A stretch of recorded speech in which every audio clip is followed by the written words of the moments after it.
We got a Zach and I think Mike was maybe in on it, and Michael Sheldon. We got a plan worked out. We think we do. Yeah. Hopefully. I wish my beard was nice as Zach's. I mean, that thing, he shaved it, he was clean shaven on Wednesday. All right. We'll go ahead and get started. December 1, 2025. Welcome everyone to the next to the last regular call meeting of 2025, Spencer County Fiscal Court. If you choose to pray and would like to pray with us, Mike, would you open us in a word of prayer, please? Lord, thank you so much for this day that you've given us and all the opportunities that you've given us at Spencer County and all of its citizens. Lord, as we come before this court today to conduct business, we just ask that you be with us and guide and direct us in all things and in all the decisions that we have to make. And Lord, we just ask that you be with all the people of our community who have lost loved ones or are suffering or are ill. And as we go through the holidays, I know that it's happy for most, but there are some where the holidays are very hard, and we just ask that you be with them mentally and emotionally and see that people's needs are met through the holiday season. Lord, I just ask that also with this weather coming in, that the roads stay safe and we're not impacted too much by whatever may happen. Lord, we just ask that in all things that your will be done and that you be with us, and we want to thank you for sending your son Jesus to die on the cross for our sins. In Jesus' name we pray. Amen. Amen. If you would join us in the salute of our flag. I pledge allegiance to the flag of the United States of America and to the republic for which it stands, one nation, under God, indivisible, with liberty and justice for all. All right, thank you all for that. Laura, good to have you this morning. So, Madam Clerk, if you would call the roll, please. Sure. Squire Stump. Here. Squire Harris. Here. Squire Eldridge. Here. Judge Travis. Here. Squire Travis. Here. Squire Cox. Here. All present. All right, thank you. First item on the agenda is approval of the minutes. I thought they were a whole lot better. I had one little line to strike, and I wasn't going to strike it since I didn't have other strikes myself. Oh, hang on. Okay. I'm trying to dig mine up here. And then I do have a correction though. At the top of page number 2, which is number 2 at the top, it does not say that a vote took place. We made a motion and seconded by Squire Stump to top of page 2, top of the second page. 2 at the bottom, 2 at the top. 2 at the top. Basically, when we voted to let the Soccer Association do the work at Waterford Park, it doesn't say that the vote passed. It does, I missed it. All right. It doesn't. Yeah, it doesn't. So we just need to add, at least the change that I'd like to make is that we need to add that it passed by voice vote. Or ever how it went that it passed. So that's all the changes that I have. If anyone else has changes, we'll consider them. Motion to approve the minutes with the corrected changes. Second. All right, motion by Will, seconded by Zach, to approve the minutes with the change that we mentioned. Any other discussion? All right, all those in favor say aye. Aye. Anyone opposed? Motion passes. All right. Okay, now I'm gonna change around the communications from county judge and communications from citizens. So I'm gonna go right now the pavilion report update and the loan on farmers market pavilion. As you can see on the agenda, we're going to have closing documents. They said should be ready before Christmas, and we will execute them before Christmas. And then we don't have a bill today to approve on the pavilion. I'm still in discussions on the water to get the water in there, and, we'll get that figured out. Does anyone have any comments on the pavilion while we're here? All right. Now we'll be moving on to communications from citizens. There'll be a 3-minute limit, and if anyone in the audience would like to address fiscal court, this is the time. Bobby, you're up.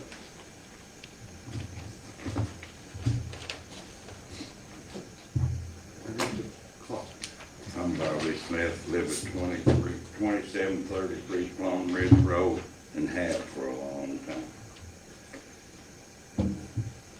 I'm reading this letter to you in regards to a notice regarding my constitutional right and the personal liability of public officials. Dear Judge and members of the Spencer County Fiscal Court, for many years now, going back to around 1980, I felt that there was a steady war against Bobby in Spencer County. That war is still being waged against me today. It has been unfair, and I have not fought back. I have always been outnumbered.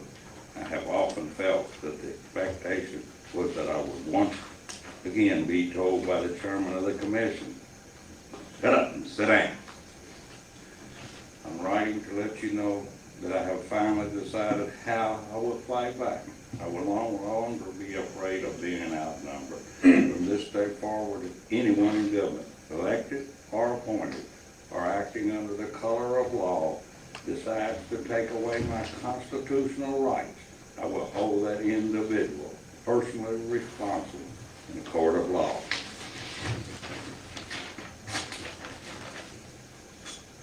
One example I refer to, the actions of Dudley Dale, legal counsel for the Planning and Zoning Commission, if he ever again decides to act beyond his lawful power as attorney for that board.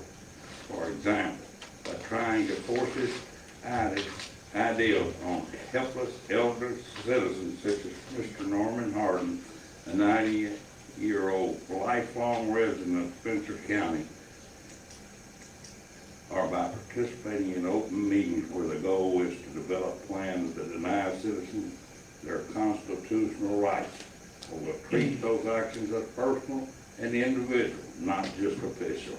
In particular, I believe that Mr. Dale, working together with my friend Anthony Travis, played a major role in developing and promoting the now accepted 1,200 square foot rule for housing. That policy, in my view, was crafted and advanced in a way that denies the very people who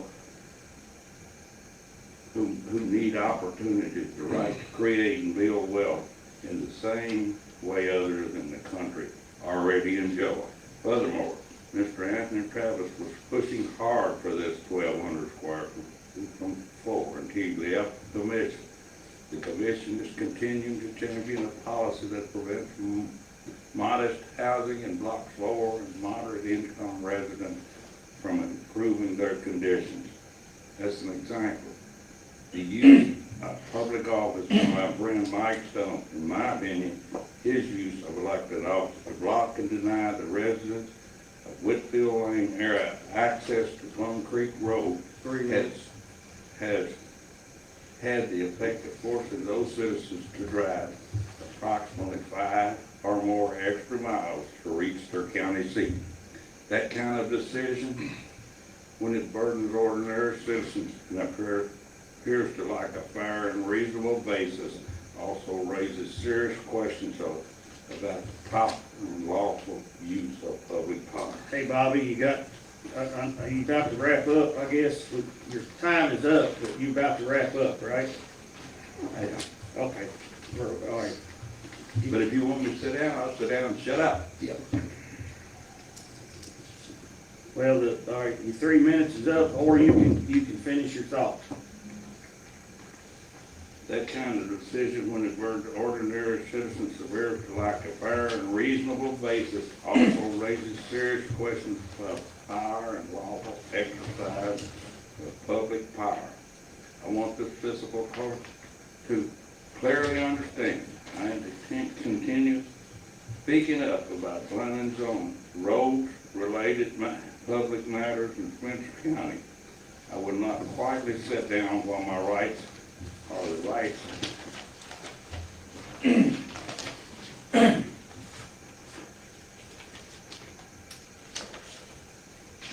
my neighbors are ignored and pushed aside.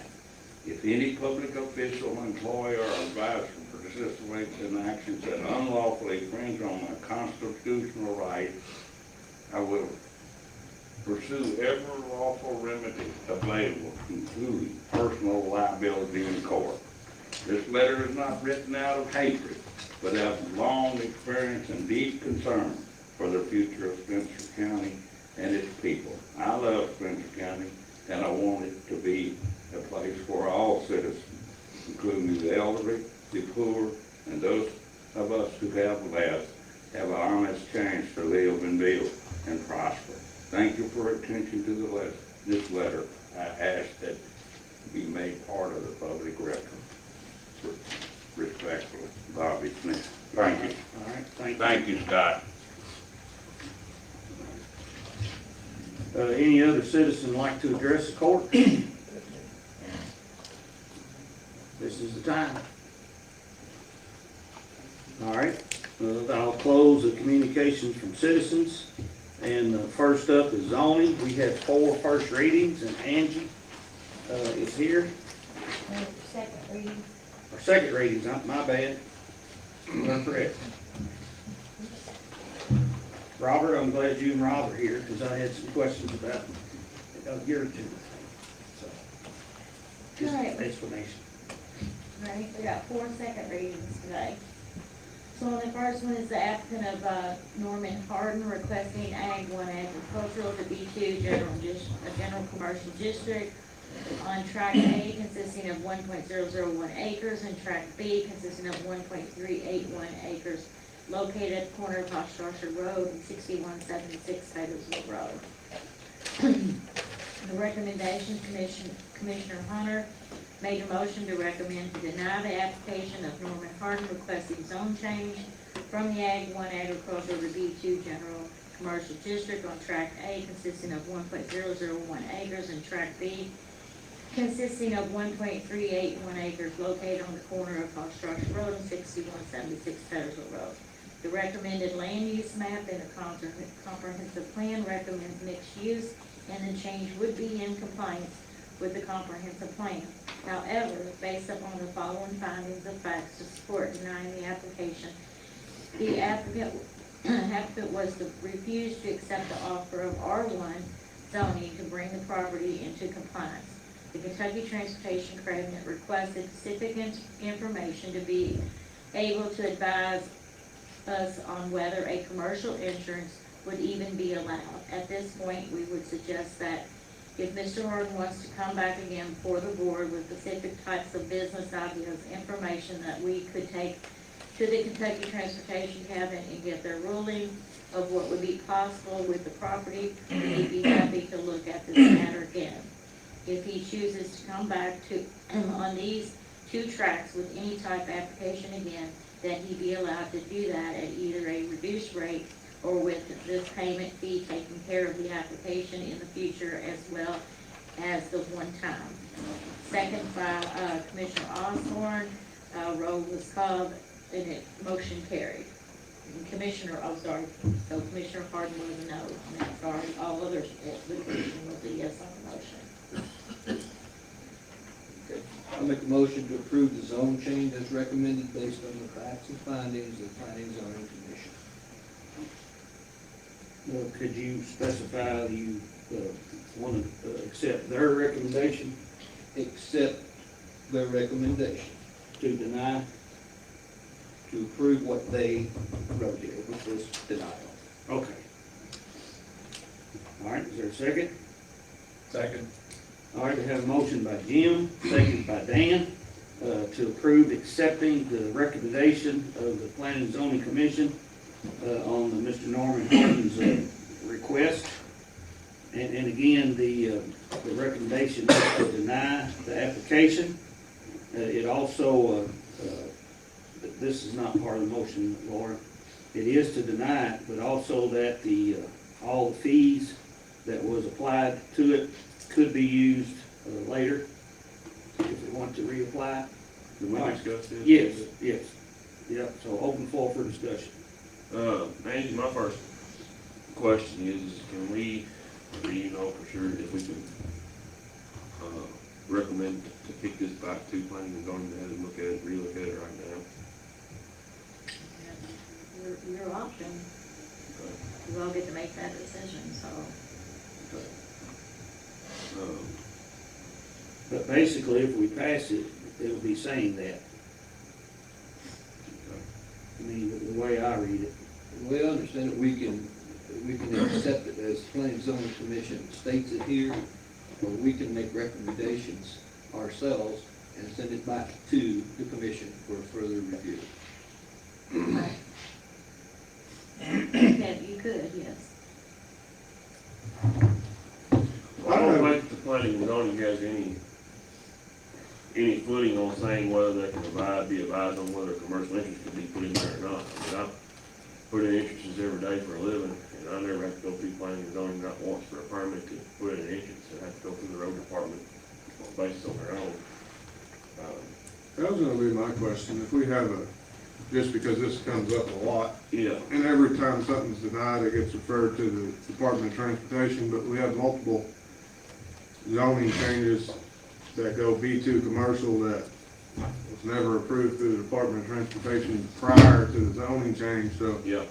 do you guys have something you follow, or? On the application that you apply for a zone change, there is an option on there, I'm not saying I've got one, I think Scott, you've got one that they would, that says you, a developmental plan is what you plan on, it's, you know, on that application.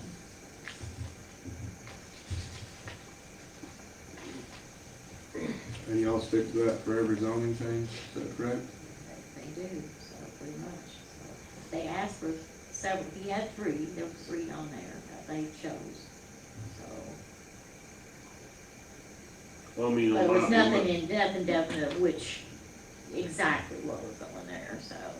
in my opinion is just how I read it is, it's none of their business whether a commercial interest could be put in there or not. Their business whether it complies with the zone, which it does. It says so in here that it does comply. That is, mixed residential, the people that are involved in this, they can spend the money and get it all took care of, and if they can't get commercial interest in it, it's just, sorry about your luck, that's just how it is, that's on them at that point. I don't think it should be based on whether commercial interest could go in there or not, it should be based on whether the zone fits the need. Is it compliance or not? So are you saying that they did not provide a developmental plan? Is that what I'm getting at?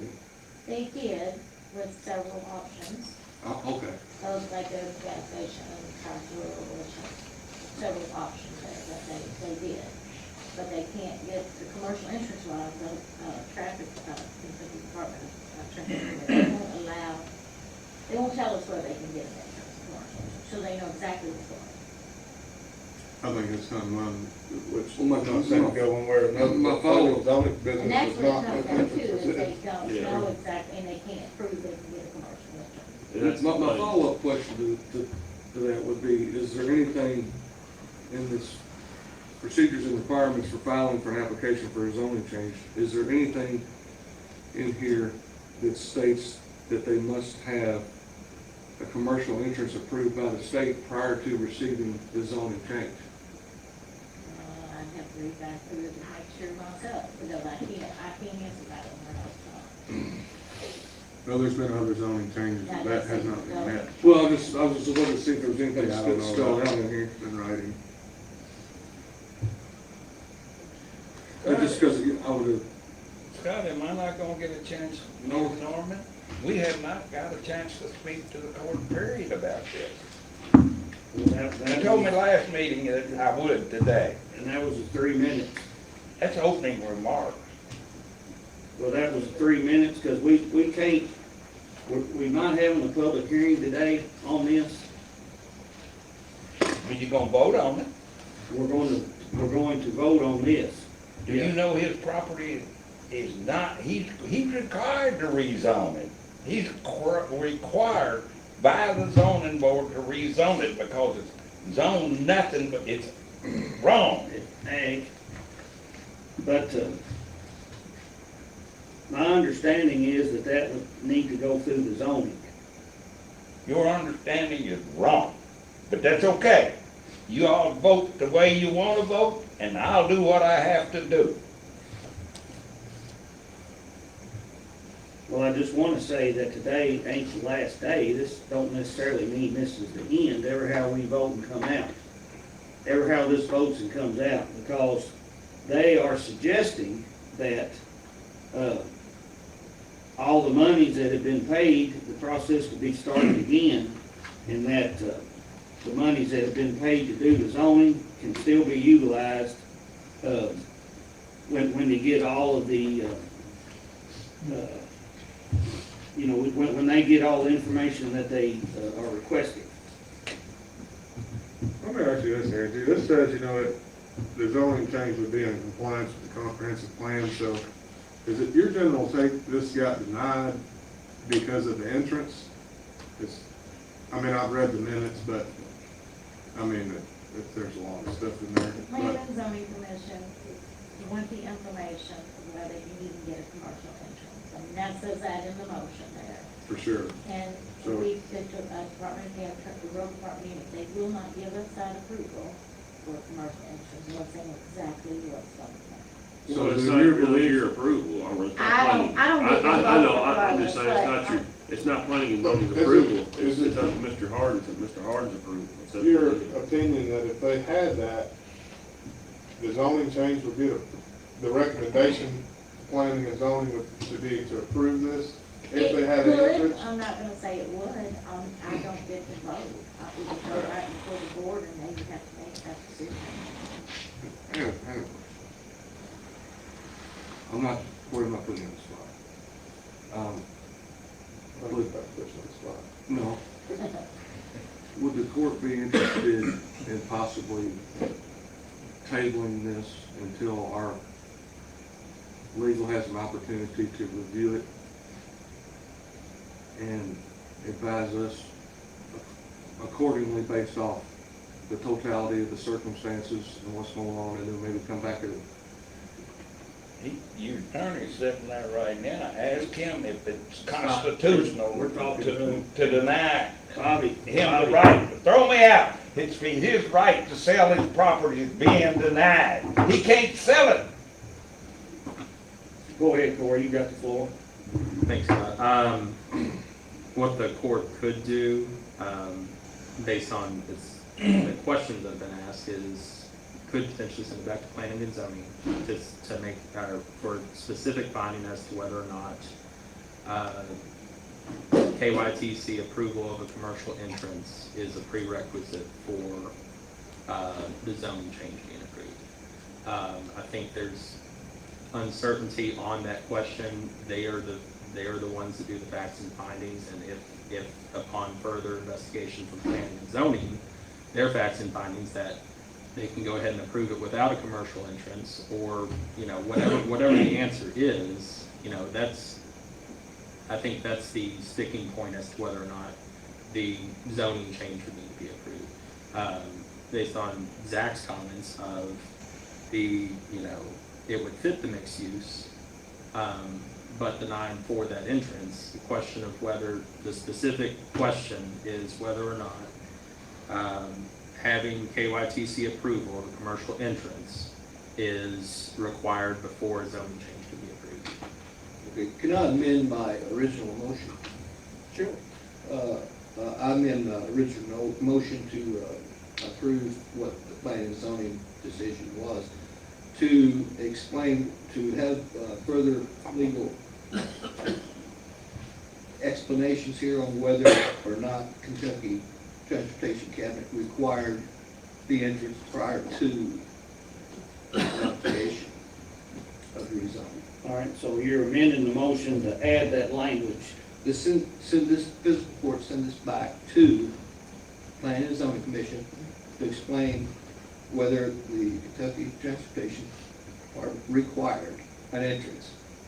Well, it's gonna require, it. What I'm saying is, what we're trying to, Prior to the application. well, no, what we gotta figure out is if our regs are saying that. Well, this is my motion. You, I know, I'm just saying, but it's the same. yeah. Of course, essentially, I think that's what Jim is trying to essentially, if say. you stay with your original motion and you go with this, it's gonna go back to planning and zoning anyways, right, when they read. It is. It is. It's going to this. That's the purpose of that amended motion, is to send it back to planning and zoning. Ask this specific question.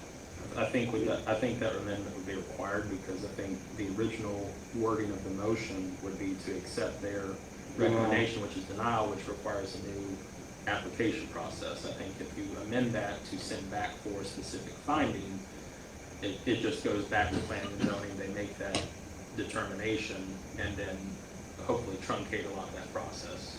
I second that and move to the motion. All right, we have a motion by Jim, or an amendment by Jim, seconded by Mike, to add the language that,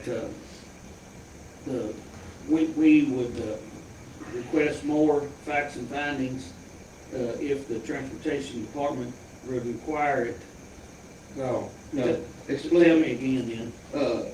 The amendment was to send it back to planning and zoning and explain whether or not it was prerequisite for Kentucky Transportation Department to have a proven entrance before the application was made, or during the application. Before it was awarded or.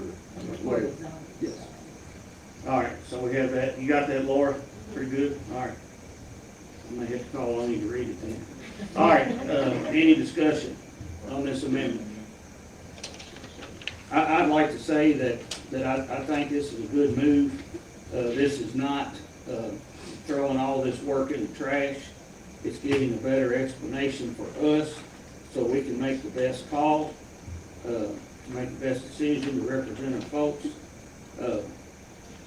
And then if it is not, then we can take action, and then if it is, then we can take action. Either way. So again, this is not throwing it in the trash at all. It's getting some more information to basically will benefit us in our decision making.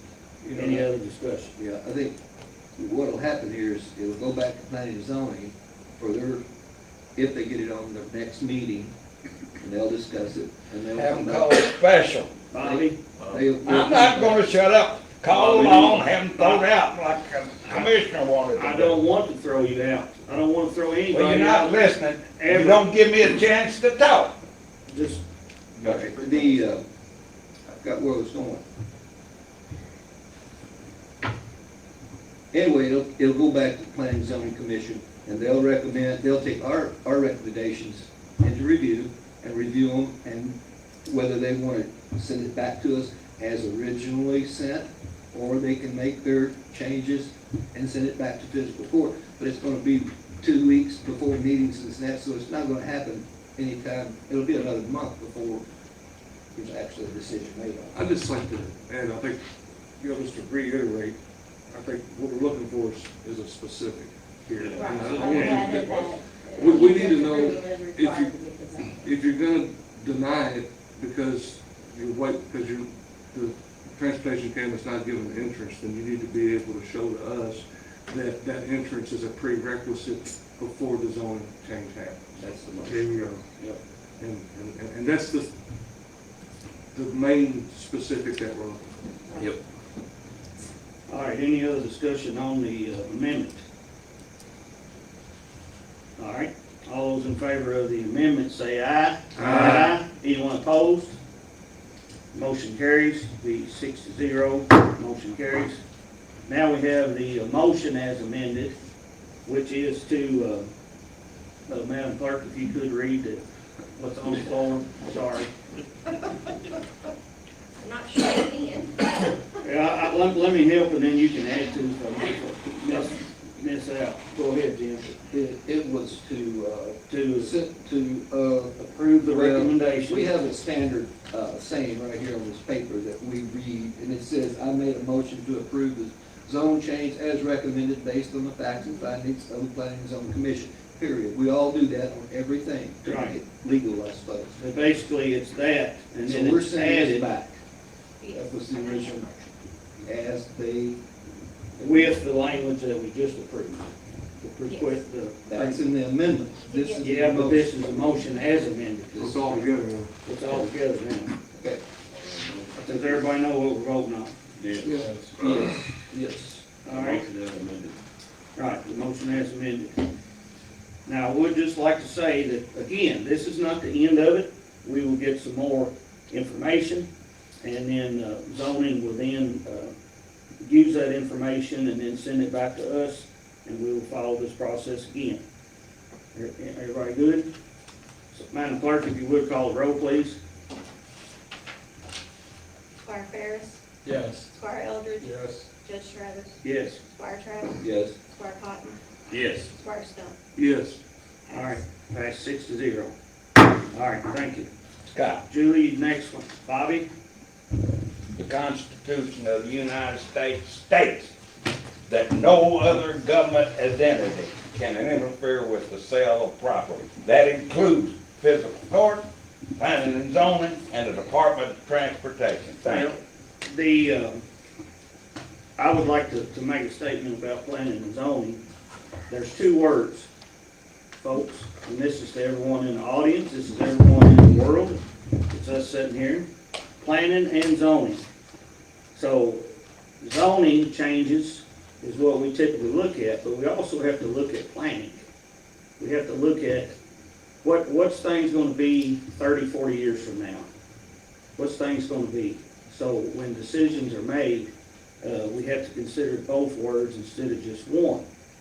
And so, you know, going forward, I'm going to think about how is this going to affect positively or negatively this area of change in 30 years. So, that's just my 2 cents. All right, next, Julie, you got another one? Not, I'm Julie, Angie, Angie. That's what I've I'm sorry. answered about My for 3 bad. days. We have the application of Vicky Smither requesting Ag 1 agricultural R1 residential on 1.611 acres located at 805 Smither Road. Commissioner Stevens made the recommendation and he made the motion to rezone the application of Vicky Smither requesting zone change from Ag 1 agricultural to R1 residential on 1.611 acre tract of land located at 805 Smither Road. The recommended land use map in the comprehensive plan recommends low-density residential. The change would be in compliance with the comprehensive plan, and there was no one here to speak against that. Second by Commissioner Greenwell, roll was called, and the motion carried. Motion to approve the zoning change based on the facts and findings of the planning and zoning commission. Second. Already had a motion by Will, second by Zach, to approve the zoning change on Smither property. Any discussion? All those in favor say aye. Aye. Anyone opposed? Motion passes. All right, Angie? Now the application of Paul White, requesting Ag 1 agricultural to Ag 2 agricultural on tract 1 consisting of 8.12 acres and tract 2 consisting of 7.25 acres located at 2359 Beach Creek Road. Commissioner Greenwell made the motion to recommend to rezone the application of Paul White requesting the zone change from Ag 1 agriculture to Ag 2 agriculture on tract 1 consisting of the 8.12 acres and tract 2 consisting of 7.25 acres located at 2359 Beach Creek Road. The recommended land use map in the comprehensive plan recommends low density residential. The change would be in compliance with the comprehensive plan and there was no one there to speak against it. Second by Commissioner Harden. Roll was called, the motion carried. Motion to approve the zoning change based on the facts and findings of the planning and zoning commission. Second. All right, we have a motion by Will, seconded by Zach, to approve the zoning recommendation change of the White property based on facts and findings.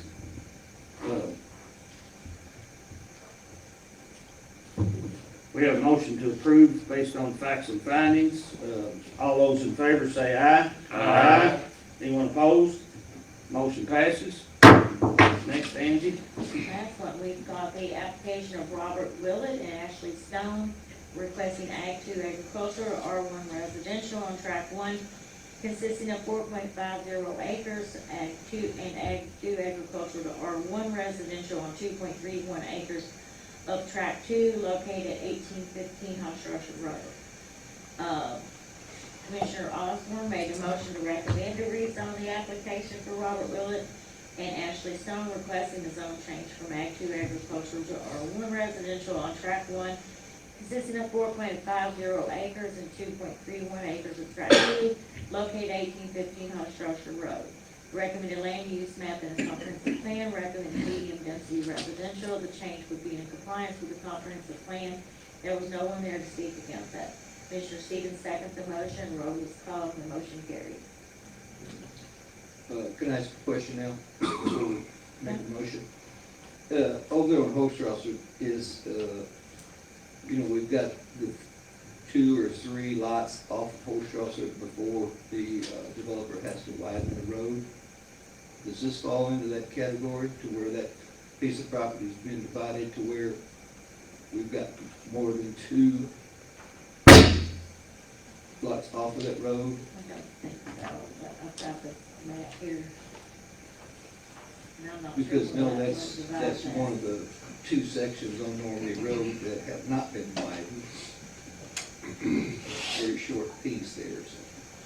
Well, it looks, it looks like, Jim, on this, if you look at the plan, it looks like you got one track off the road and one track's off of the private easement. Well, but if that property as a whole was divided, all the lots would have to be considered, I would think, not just the ones that touch the road. If any one piece of property touches the road, then the developer is required to widen the road. That's the way I understand it.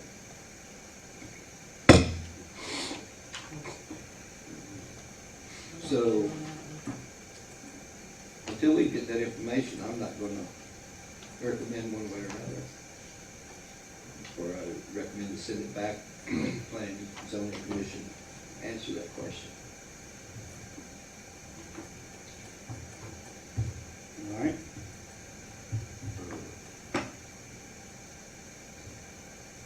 I mean, I think it's the way this looks is, it's possibly a little family compound, what it looks like. I don't know if he's selling the tracks, it probably is. Yeah, that was a Tom Burns farm right there, and we were talking about, so it was one piece of property at one time. Well, yeah, there's a house, there's already a house on it, and I'm assuming that this Robert Wood and Ashley Stone The father, daughter, that is, Yeah. those 2 are, I yeah, know that's that what I for was sure. thinking. They just giving his kids couple pieces of lots there to build a house on. I understand that, that's, I agree with you, about myself. But again, is that whole piece of property, it's just like any property on a county road. It's in our regulations, the developer needs to widen the existing county road if any portion of that property touches the county road. Be it entrance into a subdivision or whatever, it doesn't have to be 3 lots on that property facing the road. So I think we need to look into whether this property was divided up, and it is part of that regulation. On the application, there is a, that says that the reason of plan of selling the home at the 1815 Hoshrosha Road currently zoned R1. The property also has approximately 7 acres zoned Ag 2. They're changing to R1. They're selling the house with the house lot with the house on it. So they're selling the lot. Plus an additional 2.31 acres needed to zone all in R1. And that's on the application that the applicant filled out.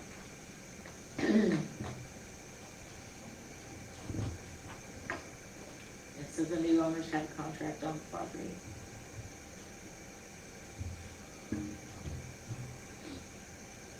All right, I suppose I'll make a motion to send this back to planning and zoning for further clarification on whether these lots dictate that the county road, existing county road must be widened, or that whoever sells these lots. Second. all right, we have a motion by Jim, and seconded by Dan, to send this back to planning and zoning to get further clarification on whether or not dividing this property will constitute widening off Crawford Road. Any discussion? Isn't this just breaking this track in half? Yeah, Well, I was looking for where's the 2.31 acre tract? the house is, you see the house on that spot, Yeah. and I'm assuming that's it, there's an easement going through there, so there's that one little 3.3 acre track in the back, and then that 4.5 track out front with the pond, and I guess that 2 acre track, what's left. Well, they're gonna make this 2 tracks, so I don't think it says 2 tracks on the county. Why would they widen the road? That happens all the time. Well, if you divide into 3 or more, then you have to consider the widening of the road. Yeah, but you're dividing track 1, 4.5 acres into 2, not 3. Well, but the question Jim has is, This is already a separate track from the house. Right, But- but if you take that entire piece of property there. Yeah, but you're not. You're just taking track Let 1. me say, 40 years ago, that was Alright. one piece of property. Sure. Okay, so it's divided even today into more than 3 lots, or 3 or more.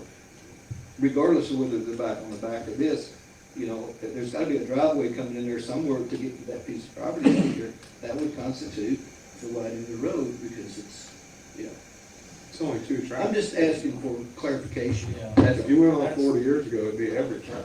That's the thing, is that, I don't see why it hurts to send it back for clarification. I mean, they're either gonna say, okay, yeah, that, no, that's not the standard, or yes, it is. But I mean, that's why we have planning and zoning, is to look at those things. Well, just like the case before, did they look at it? We sent it back.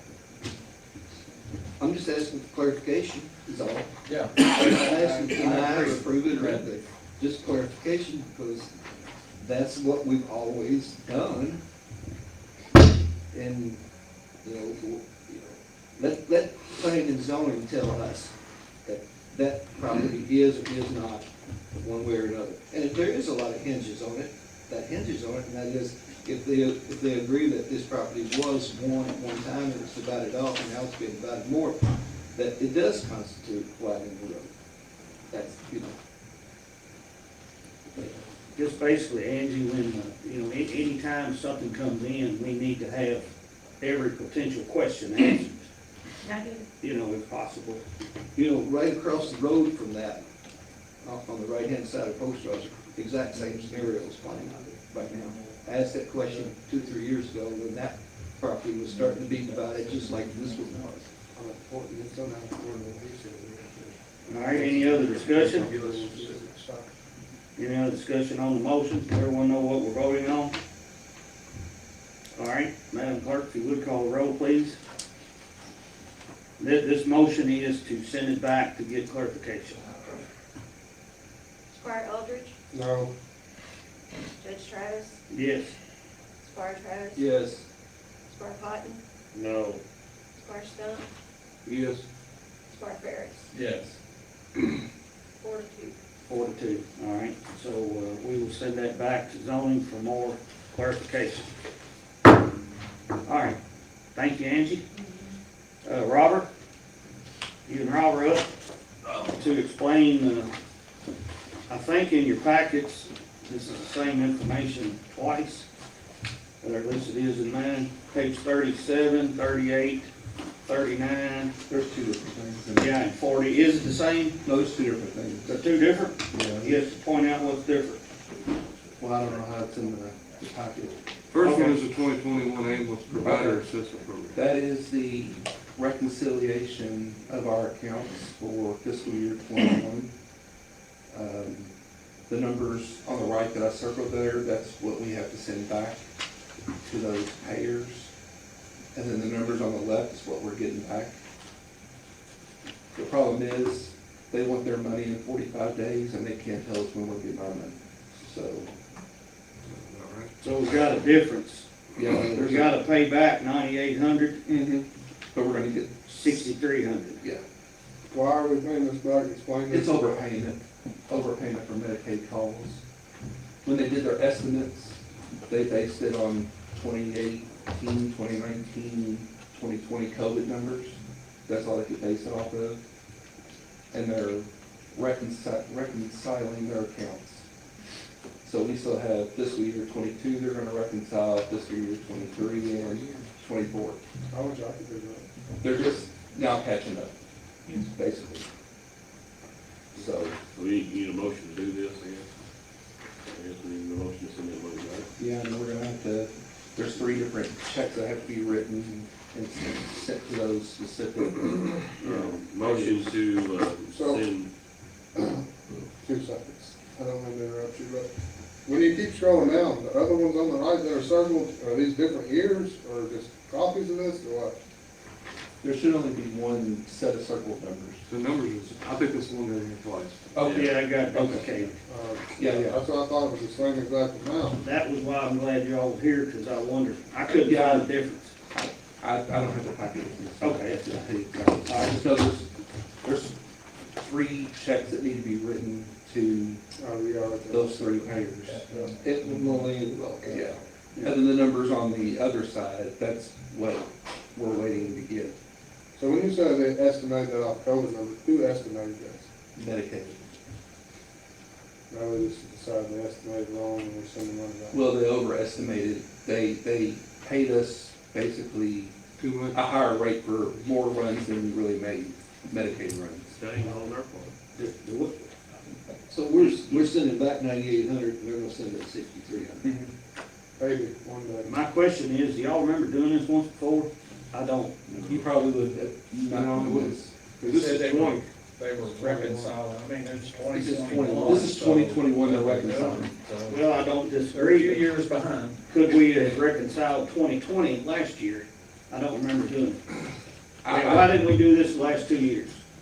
Because I think they're doing the way they pay these differently now. That's, Okay. it all changed. That's fair. then. All right. That- All the meetings I've been in, they don't agree with it either, because they can't tell us when we're gonna get our money back, so I Pay can't. back $9,840.57. 67 cents. Second. All right, we have a motion by Zach, seconded by Mike to reconcile with the cabinet for Youth, Health and Family Services, the amount of $9,840.67, to return that to the providers. And any discussion? All those in favor say aye. Aye. Anyone opposed? Motion passes. All right, go ahead. Explain this. The second thing is U of L Health is increasing the cost of our medical control expenses. I got a time, I'll be quick, Mike. Go ahead. You know, we used to pay that other guy, that was real cheap, I understood that one out the window, but is there someone that can provide these same services with the same greatness? There's no other person that does this, No, because like Norton's doesn't have something, or? they don't have any kind of medical, I don't know of any services that are using anything from Norton. What about our new Dr. Snyder in town here? He can't do We this. met with him, he didn't want to get involved. I think was, I was initially gonna say, man, be nice if we could shop this around, but I don't like the way that they put this letter in here. And pretty much they just said, we're increasing it for by 14%, and we're not explaining why, other than the fact of, we are gonna tell you that we're not gonna do anything extra for that 14%. And the funny thing is that money is, the increase doesn't even go to our doctor, that's going straight to U of L. That's, yeah, I caught that in there. I would say a lot of it is increased liability insurance. Yeah, it's liability, cost, insurance, and let's be honest, U of L is going through some financial stuff right they're now. terrible. Oh, I tell you, I'm just so sorry for I them. mean, I just, They're gonna pass it along to everywhere they can. I mean, and I know that, you know, maybe everybody, like, I just find it hard to believe that every EMS in the state of Kentucky is going through U of L for this. You know, you say that this is the only person in the world. can I do mean, this. essentially, I mean, Then, it's, then this person, the only person in the world, could come back next year and say, I'm increasing my fee to 150%. But he's not increasing it. Regardless of who's doing it, it's He's done saying right that there. U of L doing What is to keep U of L from coming back next year and saying, we're gonna double it? There's We not. can't, like an unchecked we can't get other people, I mean, like quotes. I can call around, There you go. but you have to understand, medical control is 100% required by our agency to I run. understand that. And U of L is the trauma center in this region. And that's why we contact their doctors to get orders for certain medications we need to give and certain patients that go to the trauma center. Maybe you could contact some other doctors, is what I'm saying. But regardless of what doctor I This go, is the doctor. regardless of what doctor I This is go through, if they are through U of L Health, Well, don't go through you, go through Norton's. I think Robert's saying it's convenient because they're taking the patients there, so they already kind of know what's going I on. understand it. It's Well, that convenient, is- but do we pay for convenience? Norton's probably doesn't want that liability, because that's a huge liability. to- Well, then they could tell us no. Yeah, they can tell us no. plus we but I have to mean, be able to contact U of L Health doctors on a whim. And they have to be readily accessible to us by regulation. Well, it worked for us before, so there's some sort of way it worked. Well, we had a medical director that wasn't involved, and technically, we probably weren't paying him the right way, because he was a U of L physician, and we probably should have been going through U of L Health all along to acquire his services, to be honest with you. Well, that's a lot of problem. Okay. When you say problem. You know, I don't disagree with U of L wanting an increase. Okay, that's not the issue. My part is that this is the only entity that can do this, period. It's hard to believe.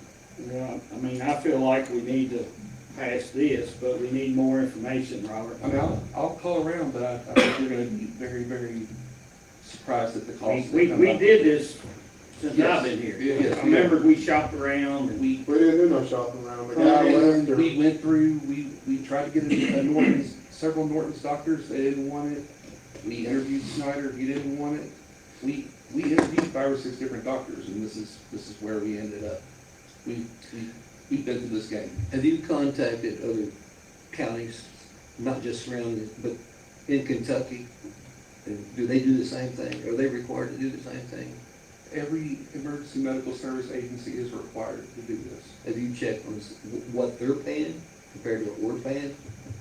I mean, I can tell you probably what Bullitt County's paying, which is a lot more. I can tell you what, Probably, you know, need exact figures. I'll get those numbers together for you. Most of your rural counties out in the state go through UK, because they also are flooded on trauma center. Or is it pretty much, And they then go, in northern Kentucky, they go through the University of Cincinnati. Yeah. There's just, you're limited on who you can go through. We can go through the state of Kentucky for our medical direction, and they charge a rate of $100 per day. So if we want to pay $100 per day times 30 days, there's the math on that one for you. would the University of Kentucky consider us, University of Cincinnati? We would have no way of having any kind of online medical control contact with them. How's that possible? Our radios won't reach that far. And when I say online, we're not talking online, we're talking, Communication. Even with our upgrades?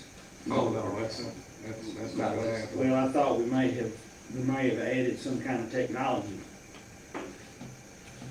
So basically, you know, I'm getting a better understanding, and I appreciate it.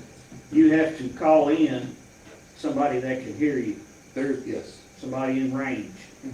That's why you use U of L. Yes. So we're kind of limited. And we do that via recorded radio line. So everything is documented and recorded for reliability. So basically, we load up with someone injured or sick, Mm-hmm. and then you call and get, Regardless of what hospital we go, we have standard protocols, which we have a very lengthy amount of things we can do without talking to the doctor. But then we have some very precise things that we have to contact the physician for. And and that takes place on the fly while you're transporting somebody. in the ambulance, via radio, and then everything is recorded, so he can't come back and say, well, I didn't tell him to do that. It's all, Let me ask you another question. So how we go through U of L right now, and also we have this one position that gets paid some of this money. not He all is, the he is a officers. physician for the University of Louisville Hospital. What happens when he's not available? Someone else steps in? When or- we contact that radio, any physician that is in that trauma center is our online medical control. Because we're paying you about health and paying. Any doctor in that emergency I room figured that. that answers that radio. But either way, I think all these questions need answered, but you also have to have this service. Does this need to be done? When's this coming out? I, from the best I can understand from our medical director, he says they want to push these new contracts out in January. They're trying to push it off until the next fiscal year, so we legitimately could have to pay $196 extra a month from January to June, and then. Well, didn't we sign a certain amount of time contract, our last contract with them? We did, but I'd have to read the wording, and I think Says they rate had, increases can be in they the. had some some leeway there. There's Well, always I leeway. would probably maybe bring it to him. There's always some leeway in those contracts. Well, I know, but there may not be, there may be 10% and I don't know, 15%. When did we renew this, or do this contract with them, do you remember? It had to be like a 3-year deal or something, I feel like. We did it, I think, 2 years ago. Maybe we did it I last don't, year. I don't think it had to be like a 2 or 3 years. I don't remember, to be honest with you. What's interesting in this letter, next to the bottom, it says, "No rush on this. Necessary, please let me know how I can assist."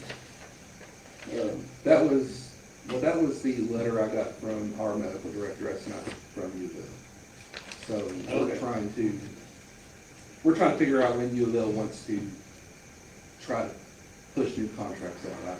I can't tell you, they're just having some internal issues at University of Louisville. So you're saying this Aaron Kuzel Yes. is who? That's Dr. Gazelle, that's our medical director, Your medical. our medical director, So Spencer County. you have to have a medical director, then U of L has to have a medical director, which he is with U of L. What's the difference between him and what you're talking about? He works for the University of Louisville. Right. Dr. Gazelle does. The University of Louisville healthcare system is our medical control. He is just our physician that works under that umbrella. Just like a representative. And this is their standard fee. So any agency that is utilizing U of L Health, they're all gonna be experiencing the increases. This is across. So are you giving us, is this before us today that like, we need this there, you just letting us know this is coming down the pipe? This is merely information to let you know it's Oh, okay. coming down the road. There's nothing to approve. I have nothing for you to approve right now. Okay. I'm just letting you know that that's what our increase is gonna be. Yeah, we pay $1,400 now, and it looks like it's gonna go up $196 a month. All right. All right, well, we will address that when you get your next letter. And I'll address it again. I'll call around and look at pricing. But the way I get this is like you need to go through a physician that's with you, Avell, or you need to go through an independent that's right here in our area, right? Like you don't want to go through Norton, you don't want to go through Baptist, you don't want to go through, you need to go through somebody that works with U of L because that's the trauma center that you're working out of. Yeah, Right. it offers a lot of logistics. Basically, Right. what Yeah, I, okay, what yeah. I've got now is if I have a car wreck and my leg gets cut off, they're gonna take me to U of L and they wanna have an I-1 convenience in that case scenario. I want the connection. Well, I think. Everything on the way there, when they get me there in that bus, they let me know, they already know That's what not, I'm that, on. they can take you anywhere, I know, but but if they need to give you specific treatment, they have to go through U of L to get that authorization. Yeah, even if they're taking someone to Norton's or Shelbyville, We're still calling U of L to get orders for Yeah. that procedure. so I think as long as you have anybody that can do that, I don't see the inconvenience of it.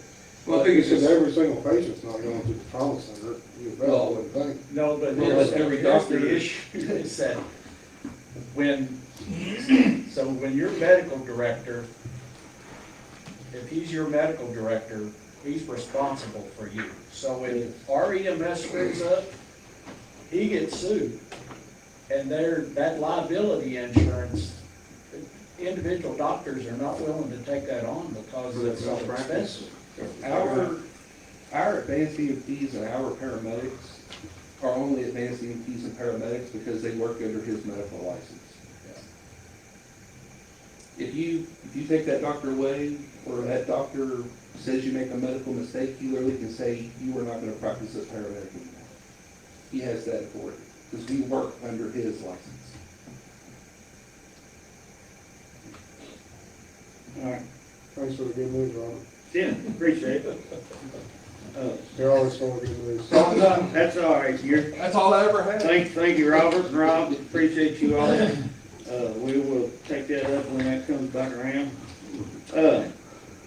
All right, that concludes F. Under G, Recycling Center Electrical. Under other offices, I wanted to bring up that Wednesday from 10 to 1 here in this room, Kentucky Deferred Comp is gonna be here. If anybody wants to sign up to invest in the Kentucky Deferred Comp program. When we did the insurance sign-ups, we've offered it, but they haven't showed up down here much lately, but we had a few of our emergency service people requested if they could come down, so I just wanted, if y'all are interested, or anybody, full-time employees interested in investing in the deferred comp program, we're gonna be here from 10 to 1 on Wednesday. All right, thank you, Doug. I'll announce that to all employees, Wednesday, 10 to 1. If you'd like to talk to someone about putting some of your retirement, I guess, in deferred comp, we will have people here to help you.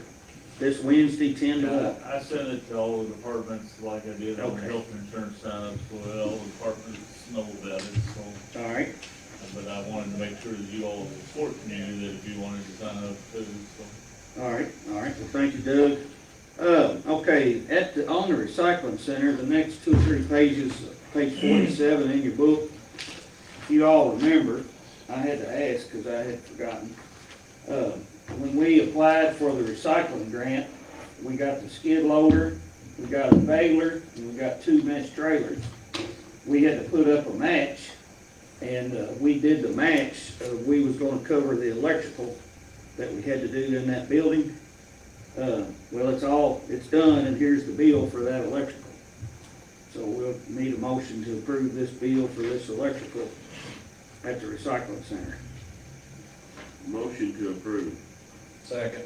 All right, have a motion by Zach, second by Dan, to approve the bill, to K&B Electrical Services, $22,300, for the work done in the recycling center. Any discussion? Yes. Yes. It says required match $20,730, so we're paying more than our match. Okay, well, How look, does that work? on the next page, well, that was what the work cost. Right, So, I mean, we gotta pay what it cost. right. Couldn't we apply all that to, Well, that's just a past tense. Their payment was buying all this stuff. So, and then on this one page, and maybe Doug, you can help on page 49. Yeah, we overspent versus, We overspent like 2,000. 23, 25, yeah. Mm-hmm. So, We based the grant off quotes. By the time we got the invoices and ordered, we approved back in January or February, I think, to apply for the grant. By the time we got the invoices in current year, the invoices ended up being $2,325 So more. we got a difference of $2,000.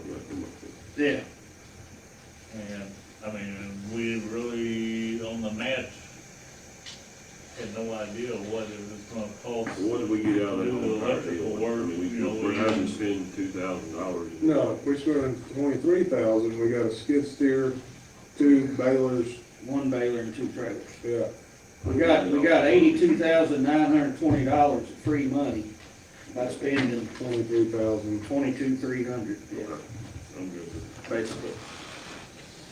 All right, so we have a motion and a second on the floor to approve this bill. Any other discussion? All right, all those in favor say aye. Aye. Anyone opposed? Motion passes. All right, page 50, we've got surplus equipment. And basically, go ahead, Zach. I can talk to that. So, Well, after the last meeting, you know, y'all said that y'all wanted to get Michael down here to get that system that we had up and going. So he was down here, I think the next night, and called me, I come down here, but we was down here till 8 or 9 o'clock. He got that system up. Problem with that system is, one, it works out of a Zoom app, so we cannot Facebook Live our video. Two, it's a wired system. I was gonna have to get Daniel in here, and we either gonna have to start taking ceiling tile out or take floor out and hide them wires. If not, there's gonna be wires just throwing out everywhere. There's gonna be quite a bit of a cost to get all that done. We're gonna have to have a mount, do quite a bit of work up in the ceiling to make the mount work for the camera to come down, or we're gonna have a camera and a big TV pretty much like plant podium, and it look bad. It just wasn't the right system. All right? So I talked with Michael, I talked with Mike, I talked with Scott, and, you know, basically I told Michael just to scrap that idea, we'll surplus that equipment. I tried to get us a price on what he thought it would cost to resell that equipment would be, put it on eBay, sell it, and then get us a cost on a completely wireless system that, user-friendly, you know, and that was another thing, the system here was not gonna be user-friendly. It's quite a bit complicated to even get it to turn on. So what he came up with, and I got those numbers here, he sent them to me in an email, I meant to send them out to you, I forgot about it, it's over the holiday weekend, whatever, so. To sell out the equipment that we've got, which this is a surplus, everything, this is a surplus, like these microphones, the SS cameras, all the extra equipment that we got here, comes to about $4,000. Estimates that's the cost.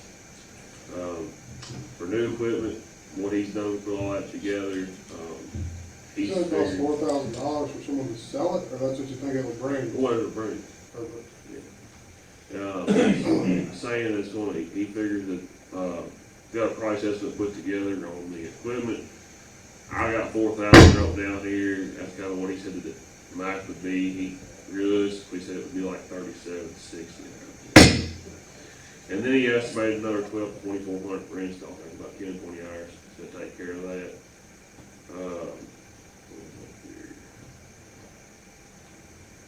As far as selling the surplus equipment, he said that he would handle that. He said he would charge one hourly service rate of $120 to reset all this used equipment back to a factory setting, to get it pictured and put on eBay for us, and get it shipped out and packaged and all that, and then the money that we proceeded would go back to a specific account that we would, whatever we determined for that. So that's just where we fell at. And I stipulated to him, if this all went through and we decided this is what we're gonna do, we're gonna surplus the equipment and go with this new approach, which I think we ought to do. I told him, you know, he had 30 days to get it up and operate. That was my question. So, the total cost, take out the surplus and equipment, I don't care about that, it's how much money? Was it 40 some hundred, $5,000? The surplus the equipment? No, just to buy the new stuff. Buy the The max, is like, it costs $4,000 for the new equipment, it costs $2,400 for the install, you're at $6,400 max. And we'll get what we get, I don't see this shit bringing $4,000. Can I speak to, Go ahead, Robert. might be a better or more bad news? The equipment that was in here, the local emergency planning committee gave fiscal court $2,000 towards that equipment, so I don't think you can just sell it or surplus it right now. Unless you want to reimburse LEPC $2,000. What was the contract on that when they donated it? There was no contract in that. We had Robert has a good point. We had an LEPC meeting, and we originally were gonna replace these TVs out of LEPC money, and we decided to contribute $2,000 towards the video equipment. Now, that don't mean that we pay you back, and then when you meet in October, you give it back again. That could happen. Oh, Lord. It's so. Get your surplus that down there, Jim. I think that, I don't know. I don't think that the KERC, which oversees the local emergency planning committees, would be very favorable of approving that, because they do have to, Thank they do have to approve those things. Correct. Well, you know, So my only suggestion would be that the only thing you can really do would be to hold on to that system, and we'll find better use for it somewhere, I don't know. But I'll have to talk to KERC about the whole ins and outs of that. So just, could we just give the money back, be done with it? that was gonna be my question. I guess you could. I just don't, I don't wanna get us in a bind by selling Well, surplus okay. equipment that we put money into. Well, let me ask you this, the money was for improving the sound system, video equipment Taking out above and in beyond. this room. Yes, The money was for that. yes, It's still being used for that. yes. But you're turning around and selling the equipment that money has already been invested for. But we're buying new, it's not like But we're not popping charging, money. we're not charging another $2,000. We're replacing it. They should be happy we're upgrading it again. All I'm saying is that you should probably let me make a call before you surplus it, and let me make sure that Well, I don't disagree with you on that. Well, let's do this. Let's just make a motion to move forward with the new equipment, Yeah. and I'll make that motion. All right, have a motion by Mike, seconded by Jim, to move forward with the, investment of the new equipment, Not to exceed $6,400, including all equipment and labor. not to exceed $6,400. All right, any other discussion? Well, I'll be the bad guy here, I guess, but this with all this talk and what Robert just said, and this has been going on for 3 years, equipment wise, but, I mean, I talk to people, I'm not gonna say often, but pretty often that watch our meetings and really don't have no trouble. So, I mean, what is the big, I guess, push? Well, see, I've heard just the opposite. I've had several people tell me they can't find it when they go to look for it. Well, that's because there's a second page, that new equipment's Yeah, I not know, gonna fix that. It ain't gonna fix that. Someone needs to figure out how to delete one of them pages, because there's 2 pages and one of them is not right. Right. It needs deleted off the internet. But the equipment is not gonna help nobody find it. I mean, do you all get complaints that people can't hear? That's, Yes. yes, that's what I get. Absolutely. Okay. That's the complaints of everybody. And I think if you get the That's what I always hear, but nobody's personally. The other issue is, just so everybody, full transparency about everything. So like planning and zoning records on a different system, on a different camera. Board of Adjustments records on a different system, on a different camera. When we do our thing, we're on Facebook, we got our own cameras and our own stuff. See, these microphones, that's everything, these microphones go through that speaker back through there. So that speaker has to transfer to our camera up there in that little on the corner. So everything we're getting will be, the microphones that we're getting with this new system will be receiving straight to the video, not back feeding to another speaker. The other thing is be able to be transparent. That's what I wanted to bring up too. So that's what the idea behind this is I think we should be making sanitation district start using it, have a Facebook Live video when they meet, planning and zoning, Board of Adjustments. So you wanna make all your pages as everybody. Whatever body is sitting at this table, I want them to be on one system, and Facebook Live their meetings, if they can, and all this stuff can be put out there. Yeah. But whatever can be put out there, can be put out there for us to watch, and whoever community wants to watch it, it's all transparent, it's all in one spot. It'll be in one list, there's not 3 or 4 different other things that you gotta go through to figure out this, that, or the other. We'll have a laminated list, stuff to that door back there, 1, 2, 3, 4, whatever. If I'm not here, you all can go back there and do it. And it's the same thing for everybody. That's not, that's why I want to do it. And we're eliminating a lot of issues, like the popping and cracking and all that stuff too. And I think we're gonna have that little thing where whenever iTalk goes here, Scott goes there, where people out there can, instead of just seeing the whole court sitting here, they're seeing individuals that are talking and hearing better, so it's a better system. We're hoping. I trust it. I'm just trying to do it because I want it more organized. We got, like you said, we got 3 or 4 Facebook videos, we got stuff on, the planning and zoning has their stuff on the website, but when you talk to people out there, like, where do we go to see this stuff at? And I want it all in one spot, one location, easy peasy, clean and sweet. Here you go. Agreed. All right, we have a motion, second on the floor. Everybody know what we're voting on? We'll worry about surplusing down the road. All right, so we have a motion to move forward with the new equipment. All right, all those in favor say aye. Aye. Anyone opposed? Motion passes.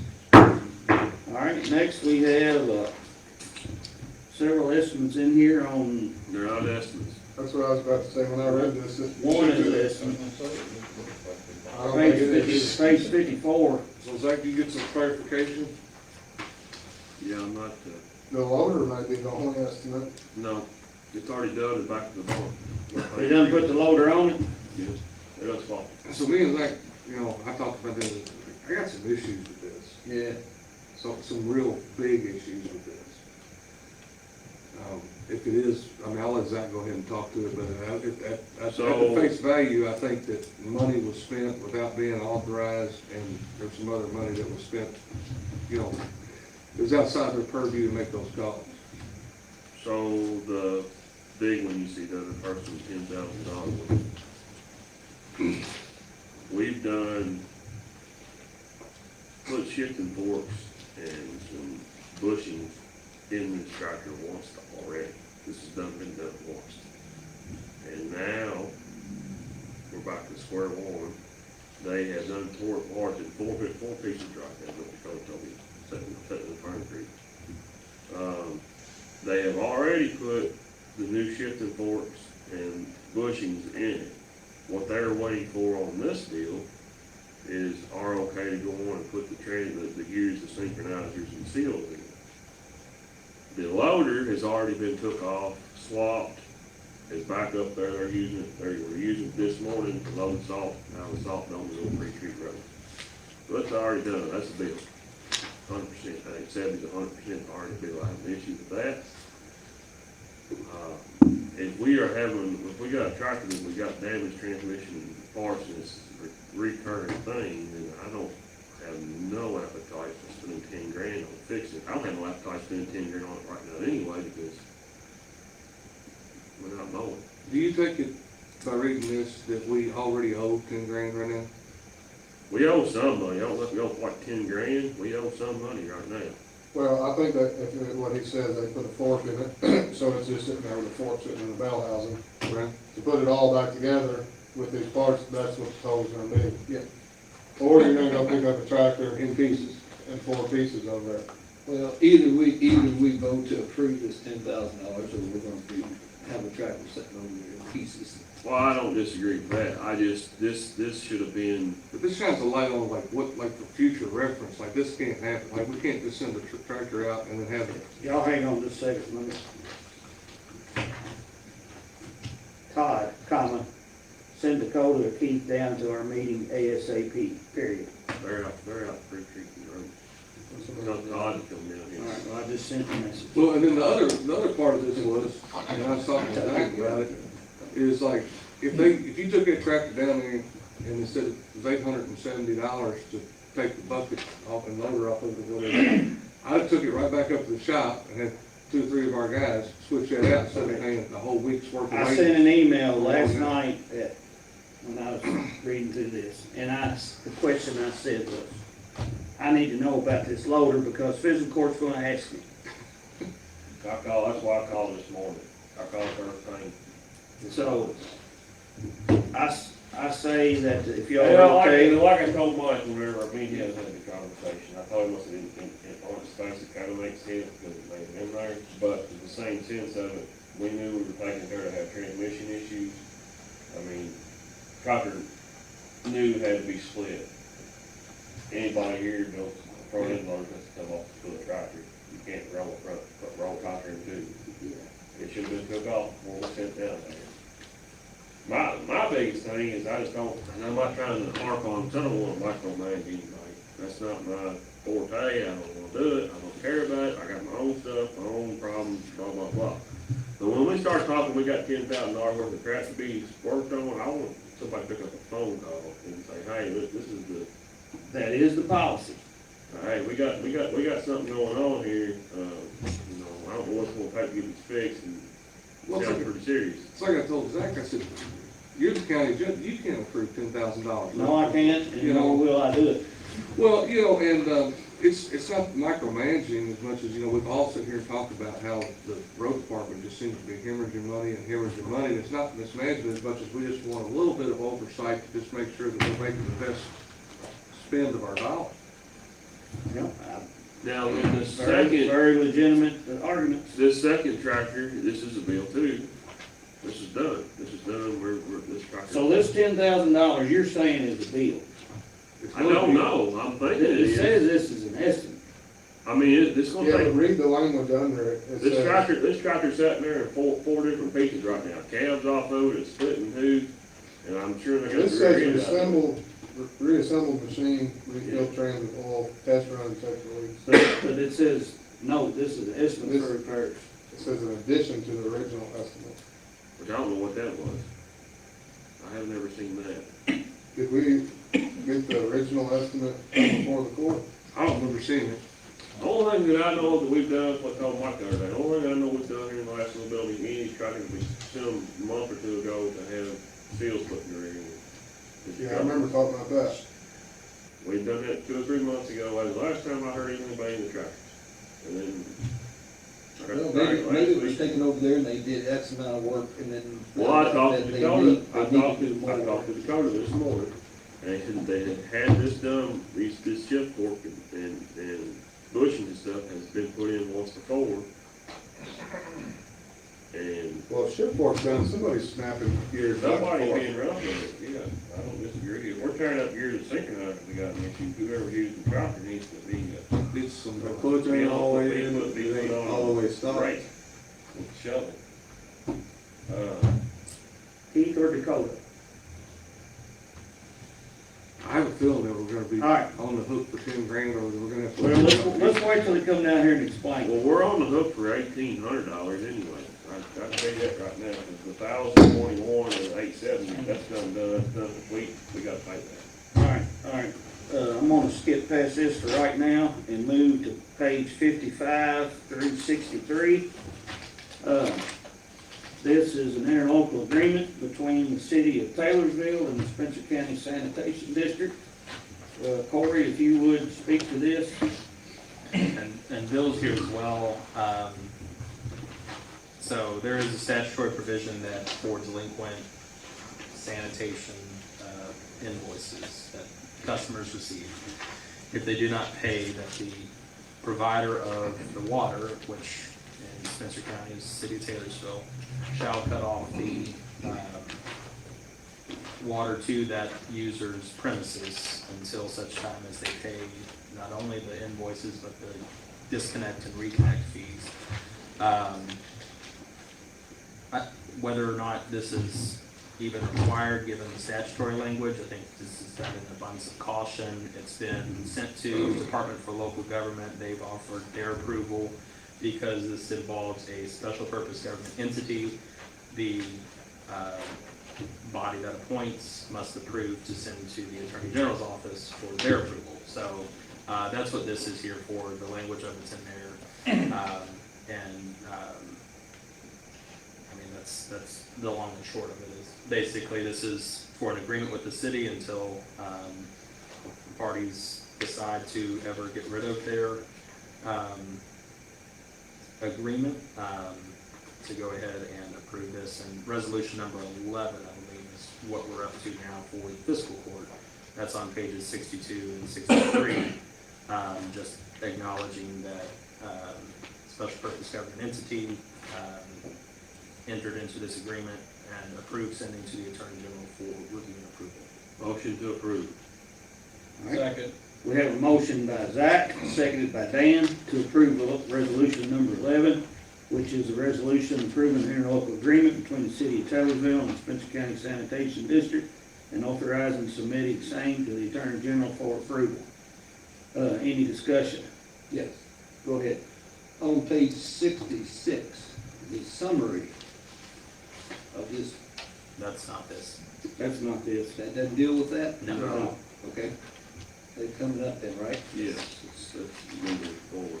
Yeah, that's, that ain't this one. Okay. Basically, this And we, Corey just described it, since this is a resolution, I need to, read it into the record. Spencer County Physical Court established the Spencer County Sanitation District, ordinance number 4, 2008. Whereas Spencer County Sanitation District manages and operates the sanitary sewer system, Spencer County, Kentucky, pursuant to that same ordinance.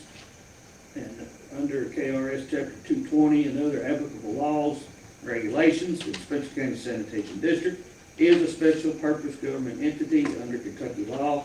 And whereas Spencer County Sanitation District has had customers who have failed to timely pay their monthly bills for sanitary sewer services provided by the Spencer County Sanitation District, whereas the monthly sewer invoices sent by the Spencer County Sanitation District to its customers are necessary to pay for the management and operation of sewers provided by the Spencer County Sanitation District to its customers, including residents of Spencer County, Kentucky, and whereas the General Assembly through KRS 220.510 has authorized sanitation districts to notify the municipality which furnishes water to sanitary sewer services to shut off the water service to the sewer's user's premise until such time as all delinquent charges plus a reasonable charge for turning off and on the water service against said user are paid.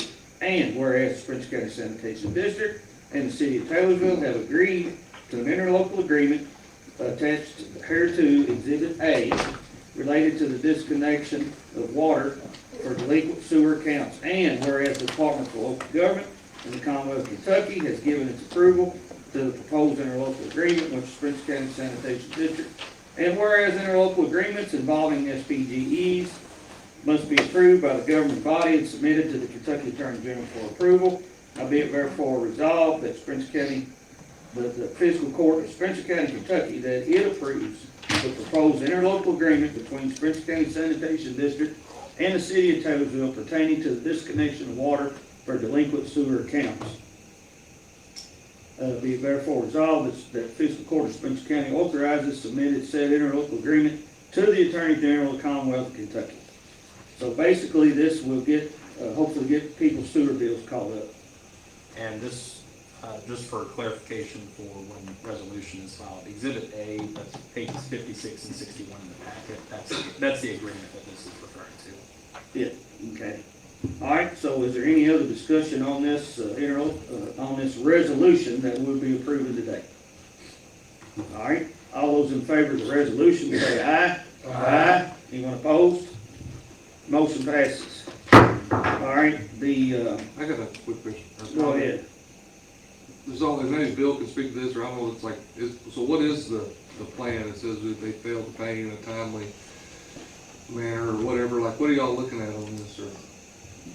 It's usually, so Is there a standard? the district, it would be a couple months invoices, and then it's a 30-day letter notifying them of the procedure that if they don't pay, or there've been some that haven't paid, but they're showing a good faith effort by doing partial payments, getting caught up.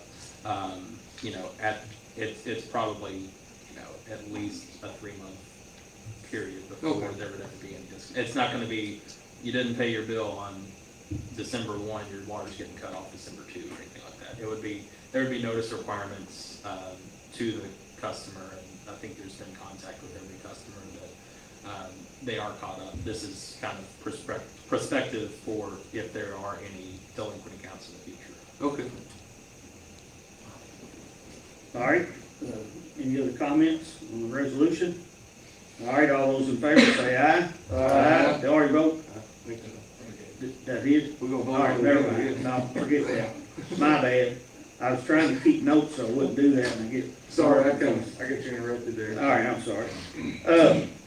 Okay, item 4 under new business. We're gonna go into an executive session here in a minute, under B and F. And, we will need to discuss that after executive session. Now we have number 5, October 25, the Treasury Financial Report and the invoices, bills, and transfers.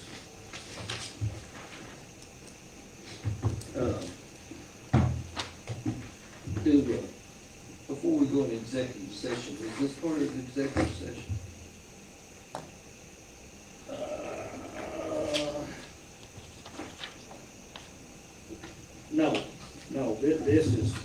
doesn't have to be, now, it's part of that draw. Okay, right, It's part of that draw, but no, that is not private. can we talk about that now? Yes. Before we go in? Yeah, we can do I just that. wanted to Dakota talk, since he's- Bill, Yeah. question. he's gonna go back to work. Yeah. Go ahead. All right, Dakota, if you would come up. We have questions about these, working on this tractor, Okay. or working on the tractor's portal. And I'll let, basically, where are we at on our tractors right now? Where do we have a tractor work Start running? with the one Start with the before. transmission problem. Yeah, The one that they still had is in 4 pieces. They done some work on them, they thought it was the shifting forks, because we've had problems with that before. They've already replaced them twice. They replaced them, excuse me, and the bearings, and come to find out it wasn't the shifting forks, so they had to dig in deeper to find the problem. And they had to do it to Kubota. Whatever Kubota told them to try is what they had to try. And they finally got into the transmission, and it's the gears on the back side of the transmission is the problem. And it's just normal wear and tear. They finally give up. They're to the point where to get the tractor back together, they're gonna have to replace the gears to assemble the tractor. Do you remember our original estimate coming through here for the first part of the work? No. So. Is it gonna cost $10,000 to get it put back together? That's parts, labor, and all, yes. And that's with the original putting the forks in and everything. That's everything, yes. What they've already done and what they need to do. So they were replacing parts, and then they found out that, okay, the parts we replaced, they didn't fix anything, and that wasn't a problem. So we're being charged for parts that That happens all the time. we didn't even need, I unfortunately. know, but But I see what you're saying. it's, Are they gonna leave these, new forks Yes, in? yes. Not the original one, but, Yeah, what they've already replaced will stay, yes. so the forks wasn't a problem to begin with. No. What Yeah, about the but keep first in time? mind, you gotta split that tractor. Yes, the first 2 times they was, but not this time. Gotcha. see, we voted on fixing it early in the year, because I remember us talking about these forks, and Mhm. all that ran through us like it's supposed to. But our question today was that we were undecided on if we done spent this 10,000 or we ain't. My understanding on this quote here, we have not spent it yet. Right, but we're gonna have to spend it to put the tractor back together. Yes. Hey, well, you done spent a decent amount of money, cause they done took it Broken apart. apart. It sounds like they put the forks in it, put it back together, and realized it still wasn't fixed, and now they done split it again. And now they took the transmission off the rear end. But my biggest concern, we never had an estimate, to my knowledge, for putting the forks in it the first time. Like right now. No, I think we did. I mean, That's why the way tractor's in back. now? Right now? I mean, we How long has worked the on tractor it. been down, Dakota? That tractor's been there probably going on 3 months. We did one, I can't remember, but I But did remember. we send it, did we send it up there because of that, or did we send it up there to put seals and bearings in the ass seals? That one there, we done the seals and stuff first. Yeah. And then when we got it back is when we started having, after we mowed with it for about a month or so, that's when we started having a transmission problem. We sent it back up there. They got with Kubota because Jacobys have to do what Kubota tells them to do. Yeah. And that's when they said it was the shifting forks and stuff. We got the quote on that. They moved forward, and now it wasn't that, and here we are. So it's probably understanding that we did see an estimate 3 months ago for putting forks in it. I remember us discussing forks here. I know, but Well, anyway. I remember us talking about forks back in the spring or something. We put the shifting forks and stuff in this back early It's had them done, this will make the 3rd time. this year.